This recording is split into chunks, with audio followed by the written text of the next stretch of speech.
પ્રજાપતિ બિપિન પૂરી જાણકારી શું અત્યારે?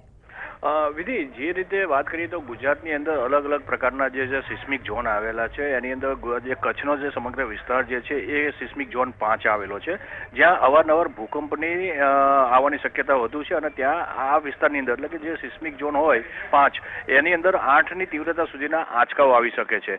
જ્યારે ત્યાર પછી ગુજરાતનો જો વાત કરીએ તો ઝોન 4 અને ઝોન 3 એમ બે ભાગની અંદર બાકીનું ગુજરાત વહેંચાયેલું છે. સ્વાભાવિક છે કે ઝોન 4 અને ઝોન 3ની અંદર ભૂકંપના આંચકા જે છે એ બહુ મોટી તીવ્રતા આવતા નથી. જે આવે છે એ એની માત્રતા વધારેમાં વધારે 5 સુધીની હોય છે અને એ ભયજનક નથી હોતા.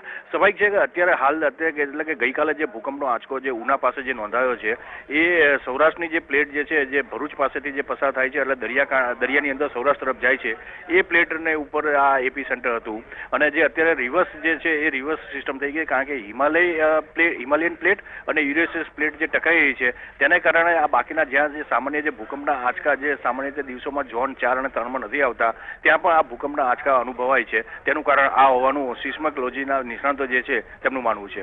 જી, કારણ ચોક્કસથી જાણવા મળી રહ્યું છે, પરંતુ અત્યારે તંત્ર લોકોને શું કહી રહ્યું છે? લોકોને શું સાવચેતી અત્યારે રાખવી પડશે? કયા પ્રકારે હવે સાવધાન રહેવું પડશે?